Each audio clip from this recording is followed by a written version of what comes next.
Рютте какую-то интересную историю говорит. Вот вы говорите тезисы. Я тоже давно мы не слышали тезисы о 91-м годе, а тут они возвращаются. Возвращаются даже в виде обращения к российскому солдату. Рютте выходит и говорит, что вас убьют или ранят. Если вас ранят, вы будете страдать в грязи, пока не умрете. Значит, обратился к россиянам и говорит, не становитесь участниками этой войны. Слушайте, ну это же целый генсек, простите, НАТО. А зачем он играет в подаляка? Для этого надо знать специфику психологии Рютте. Рютте человек достаточно такой интересный, историк по образованию, вот, человек такой гуманитарий абсолютный. Даже когда он занимал определенные государственные должности, для него было очень характерно вот это вот именно определенное романтическое мышление, скажем так. Вот он, кстати, вот представьте себе образ человека абсолютно одинокий, он не женат, вот, он его большой особняк, где он по вечерам играет на рояле. Да, он очень любит играть. Это правда. Он большой, это его хобби, он играет на рояле. А Вот. Ну, Зеленский, а Зеленский подыгрывает, ну как умеет. Поэтому, наверное, не приглашает Зеленского к себе, потому что понимает, что это будет не игра в 4 руки, а игра там в 3. Ну, ладно, не будет. Так это. Вот. Поэтому вот он там где-то какое-то меланхолическое настроение ему там навевает такое, что вот где-то там гибнут в грязи люди, надо к ним обратиться. На самом деле он не думает, что точно та же ситуация, что точно то же обращение, вот, абсолютно демотивирующе будет действовать на украинских солдат, которые точно так же, которых точно так же ранит каждый день, которые тоже валяются в грязи после ранения. Вот, и очень часто бывает такое, что обе стороны фактически, вот, они просто считают, что в определенном случае вот, раненого можно лучше оставить на поле боя, чем вытаскивать из поле боя. Я просто общаюсь со многими как ныне актуальными, так и уже прошедшими через войну. Они рассказывают очень большое количество таких вот именно ужасных историй. Рябков говорит, что Россия будет воевать и продолжать СВО столько, сколько нужно, и это будет, в общем-то, долго. Ну, Раньше как-то... Рябков, было бы удивительно, если бы Рябков сказал, что скоро наступит мир. Нет, ну а Вот. А подождите, Рябков, а в Украине вот все равно говорят, вот Буданов говорит, Зеленский дал задание мир осуществить, желательно до зимы. да, Просто, это по принципу война стой, раз-два. Да? просто смотрите, тут же тоже такой момент. Выходит Филатов, сегодня ударили по Днепру в очередной раз, и вышел, там публикуется фотография, и вот он комментарий его, мэр города Днепра говорит, вот, они там, в общем, ну, такие-сякие эти русские, вот это все, понятно, в гневный пост, что мы, значит, в Кронштадте бьем, а они нам склад АТБ уничтожили. Извините, пожалуйста, но уже, кажется, в Украине нету тех, кто не понимает, что склад АТБ – это не просто склад АТБ. Что очень часто склад того или иного, скажем, той или иной сети торговой или склад того или иного предприятия и так далее очень часто имеет двойное назначение, так назовем. Очень часто это используется. Ну, извините, война. Во время войны используются разные способы защиты того или иного складского оборудования, скажем, или тех или иных военных того или иного оружия, Тогда или того или иного подождите, если, производства. если это так происходит, ну там понятно, склады новой почты, эпицентра, АТБ, окей. А кто такие гражданские тогда в этой войне? Ведь мы переходим... Заложники. Они заложники. Большинство войн, как раз именно которые мы переживали в 20 веке, которые мы переживаем в 21 веке, они превращают гражданских в заложников. Как бы не было цинично. Гражданские становятся заложниками. Понятное дело, что когда Россия бьет ракетой, там, не знаю, там, циклоном, ланцетом, Искандером, там, чем угодно, там, бьет по Украине, она не предусматривает то, что ей надо поразить там, дом номер там, такой-то по улице такой-то. Вот. Жилой дом, чтобы просто завтра BBC, CNN и там все прочие написали, какие кровожадные русские. Понятное дело, что в данной ситуации, вот, опять же, слишком дорого обходится просто бить по каким-то гражданским объектам. Но если бьются, то значит не просто от того, что сидят там вредные русские, которые считают, что чем больше мы нанесем там какого-то, принесем больше зла, урона и так далее, то тем станем сильнее и страшнее. А просто летит по каким-то именно объектам военно-промышленного комплекса, иногда по логистике и прочим. Вот, но на войне как на войне. Иногда бывает, что сбивается скажем, сбивается с курса, вот, даже высокоточное оружие. Вот. Иногда прилетает рядом с тем или иным объектом, вот, и так далее. То есть то же самое фактически вот во всех войнах,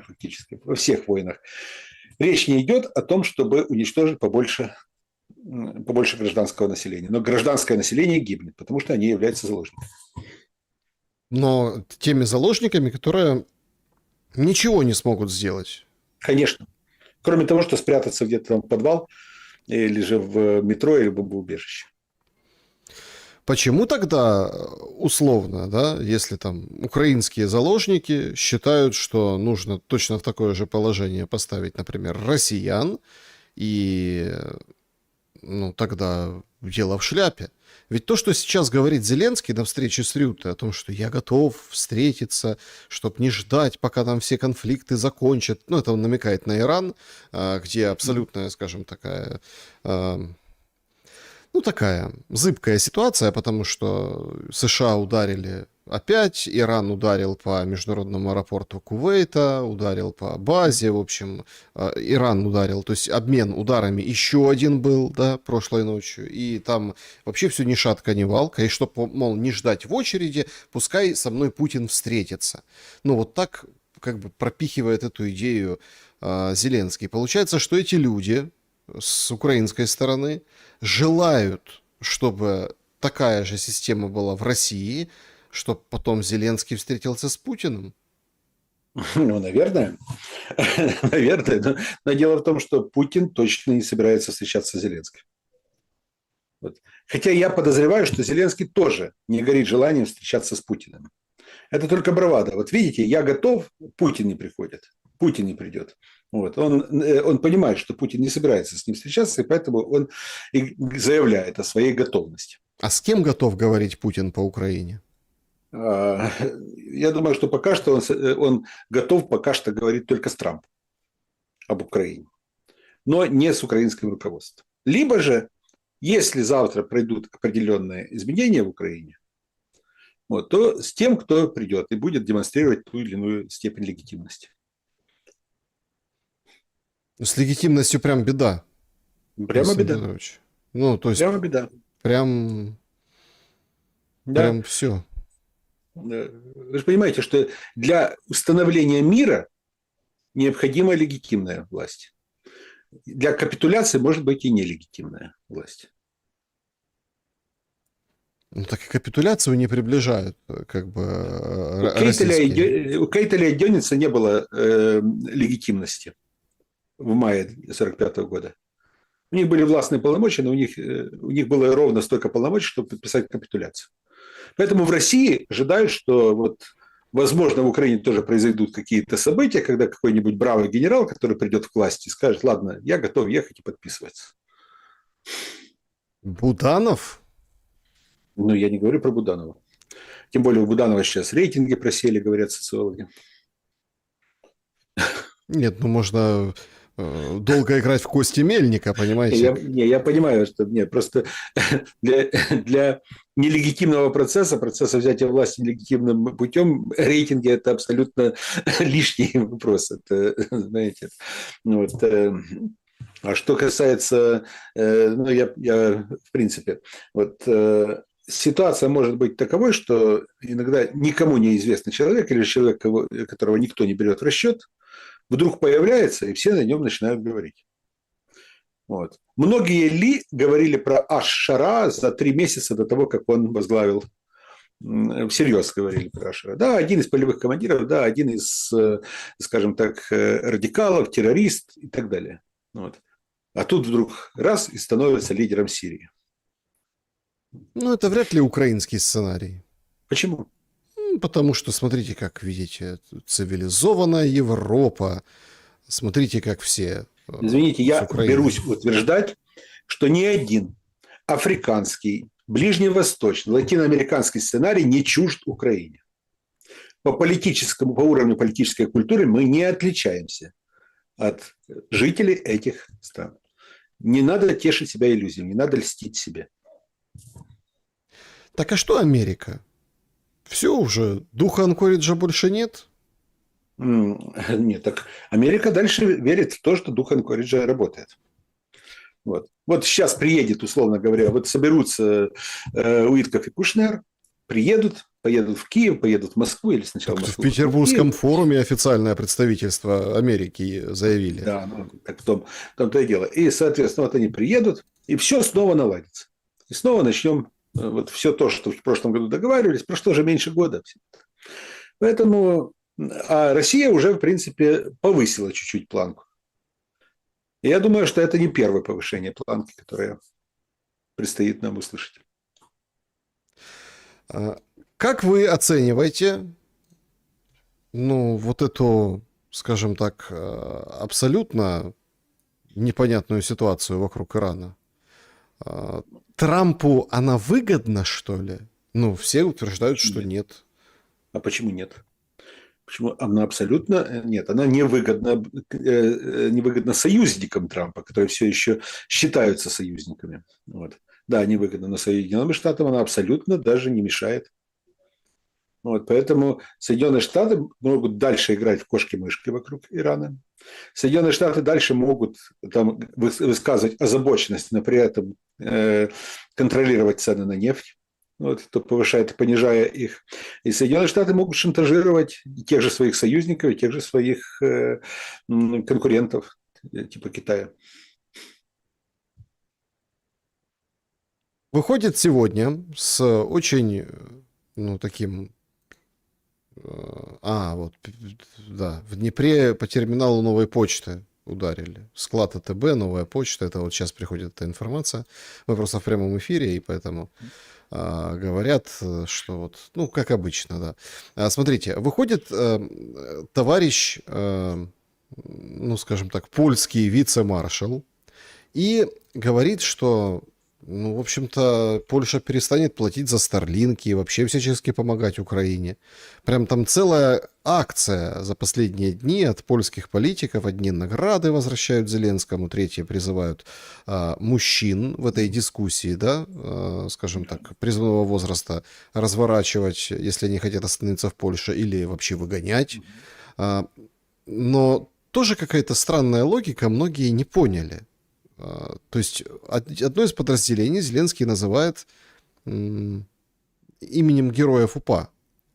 А поляки вон как возбудились. Далеко идущие последствия имеют вот эти разговоры. Действительно, Старлинг выключат? Да, вы знаете, в Польше, кстати, вышла как раз книга, вот я жду ее буквально на днях, у меня будет на руках, вот, автор Збигнев Парфянович, вот, написал «Клопот с Зеленским», «Проблема с Зеленским», вот, фактически. Вот, ну, одним словом, вот, жду прочитать. Говорят, что очень-очень такая жесткая книга. Вот, плюс ко всему сейчас очень многие политики в Польше делают действительно антиукраинские заявления. Заявление с критикой Зеленского, заявление с критикой Украины. Вот. И это очень важный момент. Мы снова подходим к июлю. В июле у нас обычно обостряются споры относительно Волынской резни. вот, потому что в июле 1943 года как раз начались эти акции. У нас сейчас снова начнутся споры между нашими аграриями, польскими и украинскими. Польские аграрии, как только начнется новый урожай, вот, снова начнут блокировать границу, потому что им невыгодно, чтобы украинское зерно шло через польскую границу, составляя конкуренцию полякам. Вот это касается не только зерна, это касается в целом продуктов агропромышленного комплекса. Поэтому сейчас у нас мы стоим снова на грани нового обострения. Константин Петрович, ну вы же историк. Ну, елки-палки, какое зерно? Очень разные. Пшеница, рожь и так далее. То есть можно... Вот. Да, поэтому в данной ситуации у нас с Польшей сейчас прогнозируется новый виток обострения.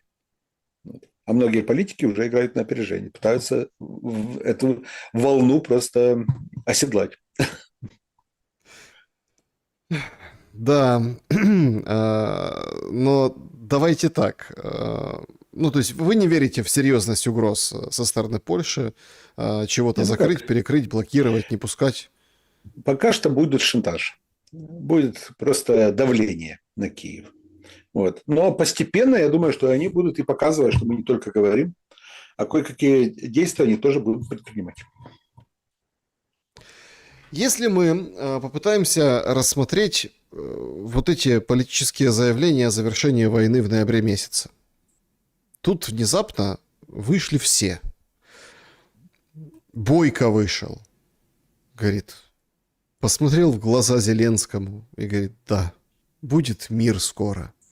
Порошенко вышел, и давай рассказывать. Ну, вы видели, наверное, это обращение Порошенко к народу о том, что скоро вот этот вот мир, скоро все. Некоторые называют этот мир перемирием, ну, понятно. А, кому выгодно? Вот ничего, вот по состоянию на сегодня, да, то есть полетело по Киеву, на следующий день удары по Питеру. Беларусь, вон, заявляет о том, что прям готовы. Вольфович вышел, говорит, готовы. Россия, Беларусь против Запада придется. То есть заявления звучат диаметрально противоположное. А чем помазал Зеленский, Бойко, Порошенко и всем остальным вместе с Будановым, что все прям поверили в их искреннее, так сказать, желание мира? Ну, я думаю, что Бойко и Порошенко пообщались не столько с Зеленским, сколько с Александром Покладом. Вот, и после этого они поняли, что победа близка. Вот, потому что понятное дело, что аргументы, которые есть у Поклада, вот они очень внушительны, и любой, кто с ним пообщается из украинских политиков, сразу же становится убежденным патриотом. Да?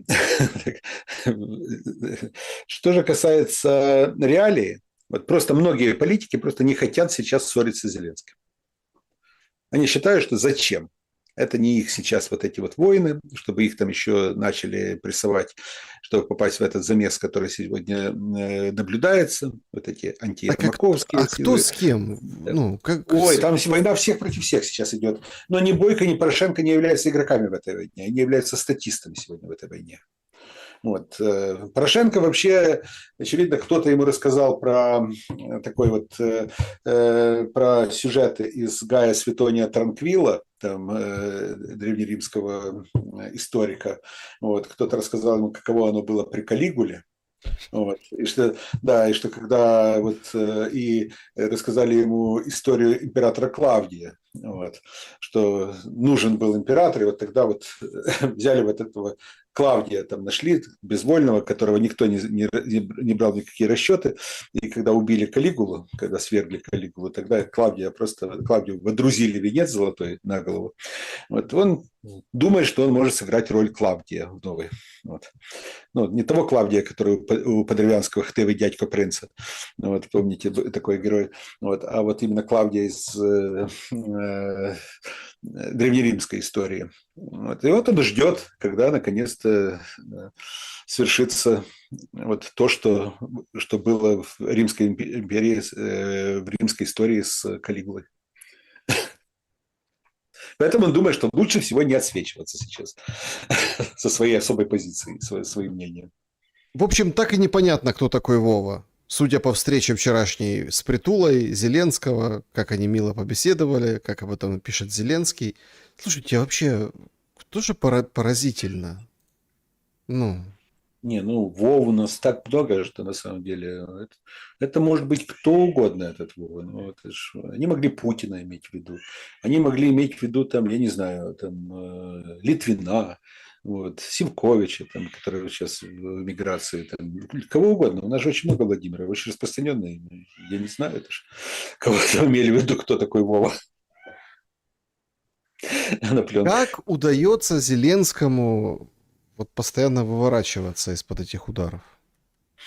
Ну, благодаря заступничеству его партнеров. Потому что на самом деле Зеленский очень выгоден пока что еще тем же и британцам, и европейцам. Они считают, что менять его пока что не стоит.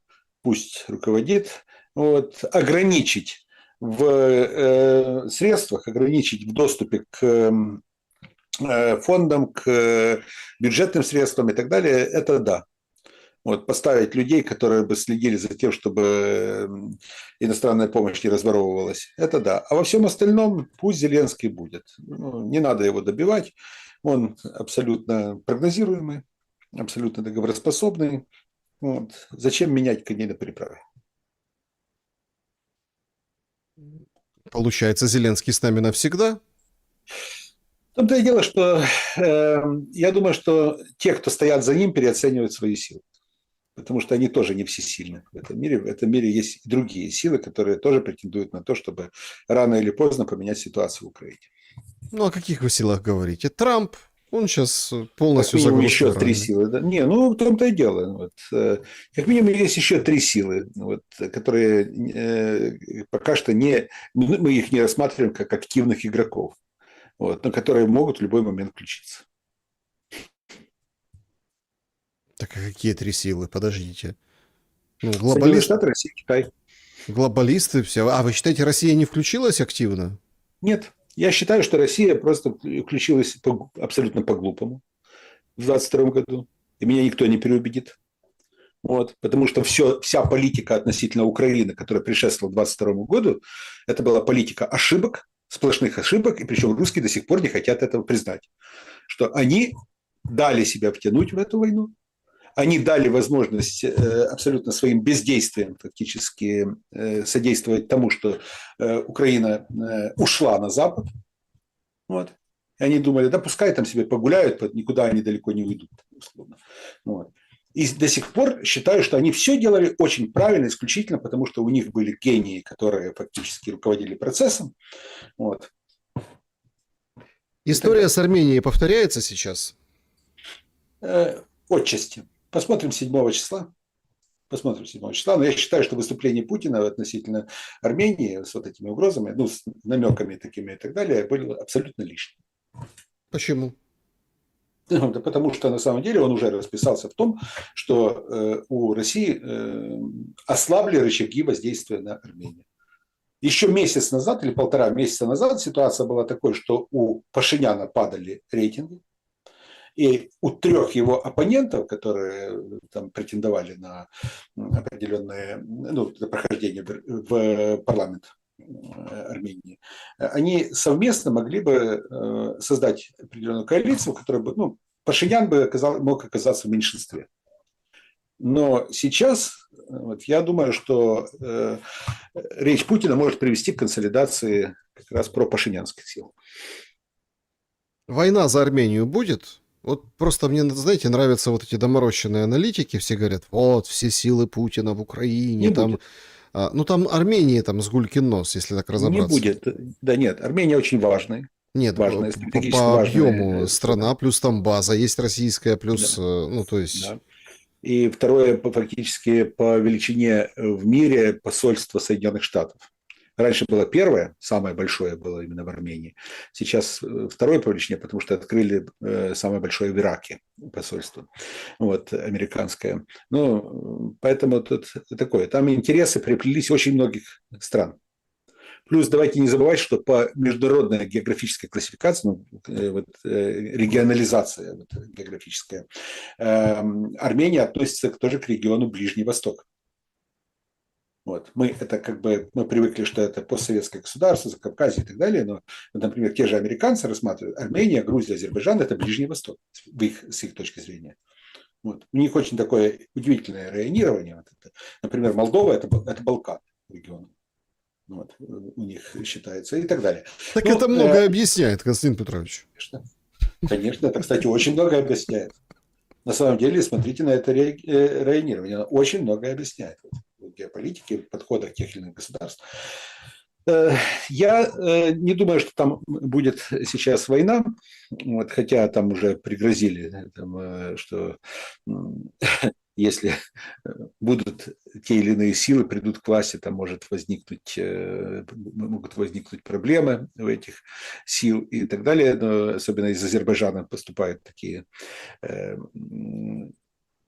заявления. Ну, посмотрим сейчас. 7 число уже недалеко. Да, друзья, подведем итоги опроса. Им очень много от вас вопросов, поэтому пройдемся и по ним. Зеленский заявил, что удары вглубь России нужны, чтобы говорить с ней на равных, получится или нет. 3% считают, что он прав и борется за место за столом переговоров. Зеленский, потому что ему сейчас пока нет места, несмотря на то, что Украина воюет, гибнет и так далее. В политическом плане решают другие игроки. 9% как на равных. Россия же уже проиграла. Ну, то есть абсолютно несуразица. 41% это повод продолжать и мир срывать, а 47% считают, что это его ртом говорят европейцы, британцы. Ну, так считают наши зрители. Константин Петрович, очень интересный момент. Опять там периодически всплывают разные материалы. А кто же может быть переговорщиком от Европы, да и с Россией говорить? Объективно, без разговора представителя Европы и представителя России, ну, ничего не получится в плане урегулирования. Смотрите, я всем говорю, вы что думаете, что назначить там переговорщика условного Штайнмайера или там условную Меркель, и они приедут и будут вести переговоры и будут нести от себя, они будут там рисовать какие-то схемы сами, они будут там убеждать в чем-то революционном, прорывном. Любой переговорщик едет с определенными директивами. К переговорам готовят того или иного человека. Его уполномочивают, чтобы он донес определенную позицию. Вот. И, соответственно, вот он приезжает, и он в определенных рамках. Если ему приходится выходить за рамки, он возвращается, либо там идет на связь с теми, кто его послал, ну вот, чтобы согласовать дальнейшие действия. Вот. Любой переговорщик действует в рамках директив. Вот. Поэтому, кто бы ни приехал, директивы ему будут писать Урсула фон дер Ляйен и Кая Каллас. Не тешьте себя иллюзиями, что там Шрёдер лучше, чем там Меркель или еще что-либо. Вот все равно за ними, за обоими будут стоять Урсула фон дер Ляйен и Кая Каллас. Будет стоять европейская согласованная позиция. Так, значит, перейдем к вашим вопросам. Давайте начнем с сообщества YouTube. Вопросов, правда, много. Константин Петрович в режиме Блиц. Давайте пообщаемся с нашей аудиторией. Александр спрашивает.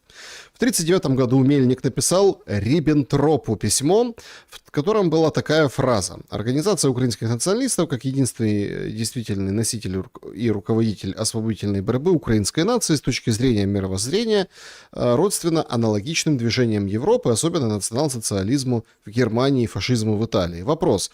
Как с таким историческим багажом можно надеяться вступить в Евросоюз? Да, точно так же, как вступали и другие народы, которые реабилитировали своих фашистов, полуфашистов и так далее. Вот. Извините, пожалуйста, но в той же Хорватии фактически, не настолько громко, но все-таки реабилитировали многих деятелей усташского движения. Так а что это за реванш такой громко шагает?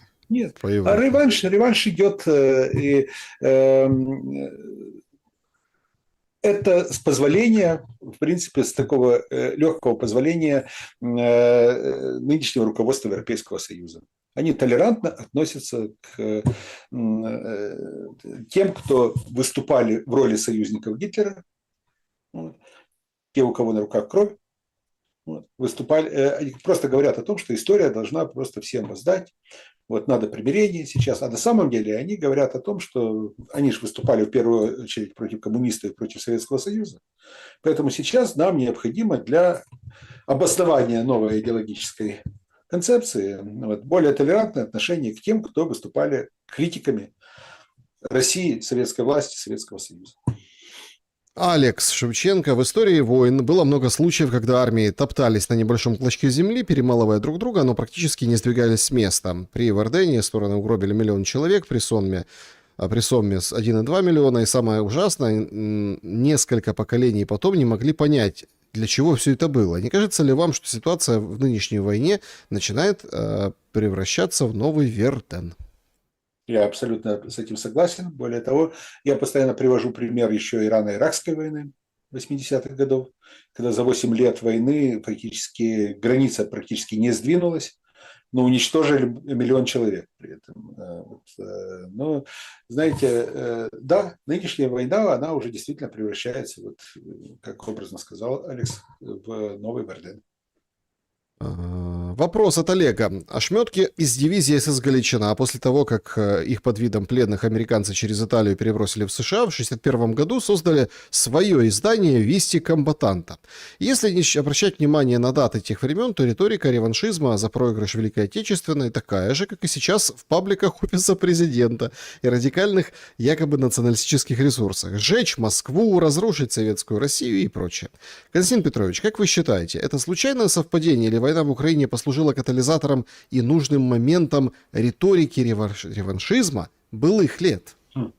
Я, когда писал диссертацию свою, я перечитал практически все журналы типа «Вести комбатанта», а также многие издания, которые издавались там, теми же националистами, как бандеровцами, так и мельниковцами в диаспоре. Вот. Начитался многого. Но сейчас, например, в Украине я встречаю очень часто, причем повторяющийся тезис. Вот. Мы должны показать, что украинская повстанческая армия, а также все те, кто воевали против Советского Союза, наконец-то одержали победу. Они одержали тактическое поражение в 1945-м, но в 1991 году их идея победила.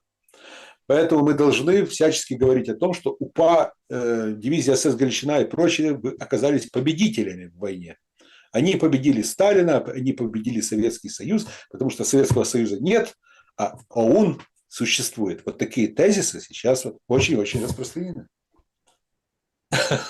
Петр, Константин Петрович, мне кажется, или европейские чиновники начали откровенно глумиться над Путиным, ведь сегодняшний визит Рютте в Киев в момент прилета снаряда в Питере на глазах МПМФ, это в переводе на человеческий язык «Смотрите, нам в Киеве безопаснее, чем у вас в Москве либо в Питере». Да нет, на самом деле я думаю, что этот визит был запланированный, и что это два разных сюжета. Вот Рютте ехал в Киев, это один момент, у него был рабочий визит. Вот, а с другой стороны знали, что будет Санкт-Петербургский международный экономический форум. Вот, и необходимо было определить, послать привет там, организаторам. Вот, это да. Но я не думаю, что аж так глубоко заходили, что вот, глумиться, да, глумятся. Глумятся, это правда. Вот. И при этом всячески демонстрируют, что, а что вы с нами сделали? В России чудесно, в Кремле, там, например, или же там на Старой площади или в Генштабе, вот, там чудесно понимают, что центры принятия решений находятся не в Киеве. Вот. Но по центру принятия решений бить не могут сегодня. Ой, Господи. Рютте. Украина сейчас настолько успешна, что Путин может организовать парад 9 мая только благодаря официальному президентскому указу Зеленского. Ну, это понятное дело, что это вот вопрос, глумятся или не глумятся. Да. Да, это как бы ответ на этот вопрос. Некий историк предложил список для перезахоронения в пантеоне героев, куда включил князя Великого, Ярослава Мудрого, Данила Галицкого, Петра Могилу и мощи Антония и Феодосия Киева-Печерских. Значит, понятно, что историк этот пошел по пути Гераскевича, но все же Константин Петрович знаком с трудами историка Аникевича, и реально ли найти усыпальницы древних князей, стоит тревожить прах мощи святых? Куреневская Ну, трагедия ничему не научила? нет, но опять же, я думаю, что это частное мнение. Я не знаком с трудами историка Никиевича, да, даже специально посмотрю, кто это. Вот, если же говорить про усыпальницы, ну, извините, места захоронения Данила Галицкого или же Владимира Великого на сегодняшний день неизвестны. Хотя в 17 веке, во время раскопок, который инициировал Петр Могила на месте Десятинной церкви, ну, вот, был найден саркофаг, который, как считали, принадлежит князю Владимиру. Мощи, соответственно, были разосланы по храмам, монастырям. Вот, но историки сомневаются, что это на самом деле был прах Владимира Великого. Ярослав Мудрый без черепа лежит в саркофаге Софийского собора. Вот, при этом череп исчез во время Второй мировой войны, говорят, что находится в Соединенных Штатах. Остальные, ну, Антоний и Феодосий Печерские, они канонизированы, они находятся в пещерах Киево-Печерской лавры. Вот, зачем тревожить их прах? Что касается Петра Могилы, даже не скажу. Вот, честно, не знаю, где он похоронен. Алексей, добрый вечер. Вопрос. Остановка конфликта по ЛБС разве гарантирует Украине вступление в Европейский Союз? Ведь территориальный-то вопрос так и не будет решен. В том-то и дело, что Украина считает, что для нее должны сделать огромное количество исключений. И если бы только речь шла о территориальном вопросе. Ну, есть прецедент, когда нерешенный территориальный конфликт не повредил государству, которое претендовало на вступление в Европейский Союз. Я имею в виду Кипр. Вот. На Кипре вопрос территориальной целостности не решен, но Южный Кипр фактически стал членом Европейского Союза. То есть прецедент уже есть. Есть мини-прецедентом, когда нерешенный территориальный конфликт, до сих пор, кстати, нерешенный территориальный конфликт между Хорватией и Словенией из-за Пиранской бухты, вот, он не повредил тому, чтобы не стал преградой для Хорватии и Словении на пути вступления в Евросоюз. То есть территориальные конфликты существуют определенные. Вот. Но есть другой момент. Украина не соответствует большинству копенгагенских требований, копенгагенских критериев. Вот. А это уже более серьезно. Вот. Поэтому до тех пор, пока Украина не будет соответствовать копенгагенским критериям, до тех пор ее точно в Евросоюз не примут. С юности 90-х годов, пользователь пишет, часто замечал в постсоветском российском кино тенденцию, если там показан украинец, то либо придурковатый клоун, либо жлоб, либо беспринципный предатель. Перечислять некорректно, но речь не об одном и не о двух кино. Впоследствии эта тенденция перекинулась на всевозможные шоу. Вопрос, это целенаправленно делалось, как вы думаете? Если да, то какая цель? Ну, это не то, что целенаправленно, но реально в советские времена, в основном, когда показывали представителей разных национальностей, показывали дружбу народов. В первую очередь необходимо было подчеркнуть, что все равны и так далее. А в 90-е годы как раз кто-то пытался глумиться над теми стереотипами, которые сформировались в советские времена. Необходимо было просто развалить вот эти сформированный образ. А кто-то просто пытался подыгрывать откровенному национализму, скажем так, который формировался в том числе и в России. Мгм. Так, Саша, Костя, привет. Павел пишет. Пришла вдруг мысль такая, а что, если использование искусственного интеллекта в войнах последнего времени лишь уход от ответственности военных? Всю историю войн последних лет была практика наказания военных за разного рода преступления. А в этих случаях вроде и не виноват никто, искусственный интеллект, мать его, кто ж с него спросит? Очень хорошее, кстати, очень интересное замечание. Вот. Не удивлюсь, если когда-то так и окажется. Если Владимир пишет, если в России власти, лично Путин, пересмотрят взгляды, что русские и украинские близкие народы, думаю, он, конечно, так не считает, но боевые действия со стороны России примут такой характер боевых действий, как, например, Израиль считает всех палестинцев врагами и не считается жертвами боевых действий, воевал против сектора Газа. Все закончится быстро, а сейчас власти Украины, зная такое отношение Путина к украинцам, просто, получается, этим пользуются. Ну, смотрите, в июле 2021 года вышла статья Путина о единстве русского и украинского народа. Вот. То есть это его концепция, от которой он не отказывался. Вот. И поэтому очень многие моменты, они тоже объясняются и тем, что он считает, что русские и украинцы – это один народ, просто украинцы – это заблудшие русские, вот, которых необходимо, в принципе, вернуть, вытянуть из ереси украинства, и соответственно, потом все будет, скажем, снова заживем, как жили раньше.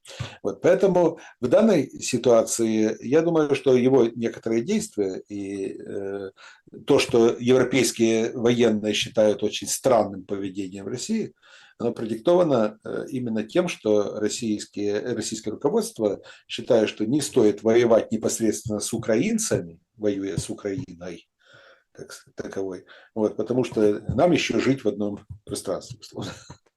Александр Катюшкин. Вопрос. Объяснение Марка Солонина о заполнении идеологического вакуума мифологизированной нацистской идеологией потомками канадской эмиграции ОНУПА как естественного процесса неубедительны. На это требуется больше, чем $500 за импортом школьных учебников из Канады и затратами на образование. Просматривается образ сторонников идей Бжезинского. С его представителями о месте Украины на шахматной доске USAID, инфильтрованной ЦРУ. Значит, вопрос. В какой мере просматривается внешнее влияние на перепрограммирование исторического мировоззрения украинцев? Вот какой вопрос. Нет, перепрограммирование было. У меня, кстати, были лекции, кстати, по этому, и доклады на 2 научных конференциях, как проходило перепрограммирование, перепрошивание украинцев через изменение, через перепрошивание исторической памяти и так далее. Я не соглашусь, что на самом деле это канадские националисты заполняли вакуум. В Канаде сформировалась своя историческая школа, украинская, кстати, очень сильная, потому что канадская историческая школа – это там большое количество очень интересных историков. И тот же Джон Пол Химка, которого сейчас очень активно цитируют, и тот же Пол Магочи, вот, и прочие. Ну и в том числе, например, тот же популяризатор, и не только популяризатор истории, это Орес Субтельный. Вот многие считают, что с его учебника началась перепрошивка мозгов. Да нет, если посмотреть учебник Субтельного, он попытался сделать определенный синтез учебников, синтез исторических концепций, которые были сформированы на Западе, и синтез советских нарративов. Вот, то есть это потом уже начали отходить от Субтельного. И сейчас я знаю очень многих таких ура-патриотов, историков, которые считают, что Субтельный вреден. Вот. Поэтому сейчас я думаю, что я более склоняюсь к тому, о чем говорит наш зритель, вот, что основную роль сыграли USAID и фонд Сороса, но не канадские националисты. Вопрос, как адекватному историку. Уважаемый Константин Петрович, акт провозглашения украинского государства 30 июня 1941 года ОУН на какие территории Украины распространялся и почему эти так называемые освободители стали героями в восточных центральных областях? Спасибо большое, Александр, спасибо за гостей. Удачи. 30 июня 1941 года провозгласили независимость. Вот, потом дальше явочным путем сформировали правительство, а дальше начали распространять это правительство. Оно начало идти по территории нынешней Галичины.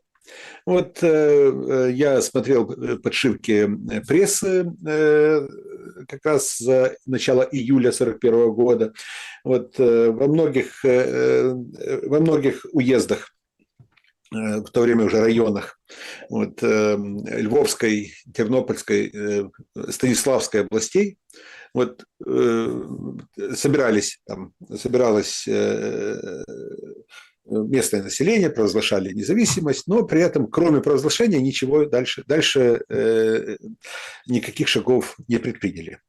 А дальше, соответственно, шли так называемые походные группы на восток, и дошли, там последний акт провозглашения был, если не ошибаюсь, был в Черкасской области. Хотя потом говорили, что и на Донбассе были попытки, но задокументированные вот, именно были в Центральной Украине. Но это всего-навсего декларация. Не было создано никаких структур. Во Львове, да, во Львове там на протяжении 4 дней создавали там правительство, создали, после этого даже там подписывали указы, даже указы, которые касались возобновления деятельности городского бассейна, даже до такого там указа. Вот. Но что касается немцев, они очень скоро, буквально на 5-й день, они ликвидировали это правительство.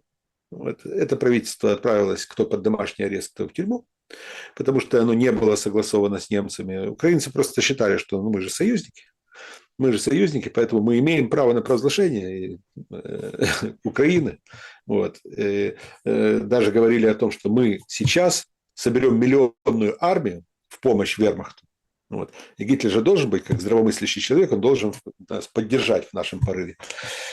Вот. Гитлер не поддержал. Хотя 3-й пункт, я его знаю наизусть, помню наизусть, потому що теж работал з документами в своє время. Новопостаюча українська держава буде тісно співдіяти з націонал-соціалістичною Великою Німеччиною, яка під проводом свого фюрера Адольфа Гітлера творить новий лад в Європі і допомагає Україні. Вот 3-й пункт, то есть такой верноподданнический. Давайте перейдем к вопросам из чата трансляции. Вот они. Добрый вечер. Очень многие политики, историки говорят, что теперешняя власть не хочет останавливать войну. Но что может сделать при этом украинский народ? Подняться не может. Кто поможет людям? И когда конец войне? Я неоднократно говорил, что я не верю в революцию, я не верю в Майдан. Я не верю в какое-то там восстание, там, скажем, вот подобного рода действия могут иметь несколько следствий. Первое – это вдруг вот проснется совесть у Зеленского и тех, кто его окружает, но на это я даю там только 0,01%. Вот. Второе – это внешнее давление на Зеленского. Зеленский соглашается на определенные действия на мир. Третье – это проигрыш в войне, поражение там, в нескольких битвах, в результате которых Зеленский понимает, что необходимо все-таки переходить к мирным переговорам и соглашаться на определенные условия, потому что следующий будет еще хуже. И, наконец, 4 – это переворот, и, соответственно, в результате переворота приходят другие люди, которые уже не будут считать себя связанными с теми обязательствами, которыми связан Зеленский перед реальными заказчиками войны. Как можно стереть память украинцам? Неужели все, что связывало УССР с СССР, можно стереть? Поверьте, можно. И эксперимент, который проведен над Украиной, он это показывает. И это можно провести в любой стране на самом деле. Вот Украина – это полигон, который показал, как можно действовать. Вот. И если сейчас кто-то говорит о том, что ну, это только украинцы, там хохлы, они там вообще там, неблагодарные и так далее, так что нас это точно не коснется. Извините, пожалуйста, найдены те инструменты, показаны те инструменты, которые показывают, что можно делать эксперименты с памятью, с исторической памятью. Вот я очень серьезно пытался вот именно в этих когнитивных механизмах как раз разбираться. Вот, могу сказать, что за 10 лет можно перевернуть с ног на голову сознание очень многих людей. Добрый вечер. Почему обвиняют Сталина в создании ГУЛАГа, хотя у управления стояли евреи? Вот такой вопрос. Ну, извините, пожалуйста, но для Советского Союза это был второй, абсолютно другой момент. Вот. То, что большое количество евреев поддержали революцию и потом пришли на руководящие должности, это не значит, что евреи профинансировали революцию или что они были ее главными заказчиками. Вот. Вся царская политика в царской России, она была направлена на то, чтобы потом вот, еврей, который чувствовал себя бесправным в России, и права обретал только тогда, когда он там, перейдет в православие, вот, чтобы евреи пополнили революционные ряды, вот, и действовали по принципу, кто был ничем, тот станет всем. А потом, соответственно, из этих революционных товарищей, которые прошли через гражданскую войну и прочее, вот, из них формировали аппарат. Да, я из Средней России, 3 подружки с украинскими фамилиями, раньше как-то этого не отмечала, свои люди. В чем же сейчас проблема? А вот проблема в том, что очень часто люди, которые вот, жили бок о бок, и вроде бы было и нормальное сосуществование культур и прочее, на каком-то этапе возникают политики, которые начинают акцентировать внимание на исторических каких-то проблемах, на несоответствии культур, на том, что кто-то кому-то когда-то плюнул в суп, вот, где-то там в 18 веке еще или там в 19 и прочее. И, соответственно, начинается вот это противостояние. Вот, когда-то австрийский поэт, драматург Гриль Парцер в 19 веке сказал фразу, я ее очень часто, эту фразу цитирую, вот, от гуманизма через национализм к зверству. Мгм. Здравствуйте, прокомментируйте образ Минтича и Зеленского в вышиванке. Правда, что вышиванка – это махала для воров и коррупции? Спасибо за работу. Знаете, вышиванка – это традиционная одежда, скажем, это традиционный орнамент, декор одежды, который был принят у славянских народов, не только у славянских. Вот. У многих народов вот, декорировалась одежда. Кто-то говорит о каком-то коде, который там зашифрованный, там передается чуть не со времен трипольской культуры и других культур. Ну, извините, пожалуйста, но вышиванки вышивались на протяжении веков, носились на протяжении веков, никто их не запрещал серьезно. И в советские времена, как говорят, что там были гонения какие-то, не было этих гонений. Вот. Просто-напросто считалось, что это уже не модно, это устарело, это архаика, не более. Вот. А сейчас вот, в независимой Украине вот, постепенно вышиванка просто превратилась в, скажем так, спецодежду чиновников, Мгм. к сожалению, вот, которая демонстрирует там раз в год или там по большим праздникам демонстрируют, как они любят Украину, надевая вышиванку. И это не мешает им потом идти и грабить эту же Украину. Значит, не согласен с Бондом, ну это с вами, про ошибочную политику России к Украине. А дешевые ресурсы и большая кооперация Европа ничего, кроме ЛГБТ, как бы и не дала. В том-то и дело. Вот эта постановка вопроса, мы даем дешевый газ, и, соответственно, никуда они не денутся от нас. Вот. Это абсолютно, абсолютно ложный путь. Потому что на самом деле необходимо было развивать целый ряд программ, которые касались именно гуманитарной сферы и прочее, прочее, прочее. Дешевый газ позволял там, набивать карманы там, ну, десятку, другому, там, ну, сотни людей. Вот. А все остальное это было пущено в самотек. Саша, озвучьте ситуацию по Энергодару. Атомка опять обесточена, 6 энергоблоков. Зачем ВСУ бьют по атомке? Это ли не есть ядерный шантаж? Я думаю, что мы многое еще узнаем уже после войны. Сейчас очень многие моменты кажутся нелогичными или алогичными, но, извините, но по большому счету я не могу комментировать алогичность тех или иных действий. Мгм. Так, господин Шелест, спросите гостя Бондаренко. История и политика друг другу кто? Я очень люблю это выражение академика Покровского, который сказал, что история – это политика, опрокинутая в прошлое. И поэтому историки очень часто действуют очень конъюнктурно, идя на поводу у политиков, вот, выполняя определенный спецзаказ политиков для того, чтобы обосновать современную политику при помощи исторических методов. А как бы Бондаренко поступил, не заходя в 22 году на Украину, и почему вы не проводили информационную работу среди народа? Кто не проводил информационную работу среди народа? вы так хорошо следили за моей деятельностью. Так что, знаете, я очень часто люблю говорить. А вот Бондаренко поддерживал Майдан. Мгм. Бондаренко поддерживал Майдан. Здрасте. Спросите у майдановцев, согласны ли они с этим. Я растерял огромное количество бывших друзей после Майдана. Я постоянно говорил о том, что нельзя Украине и России ссориться. Я постоянно на этом, более того, буквально за год перед войной я писал об этом несколько статей, которые были опубликованы. Но это не в плане оправдания, просто в плане информирования. Вот.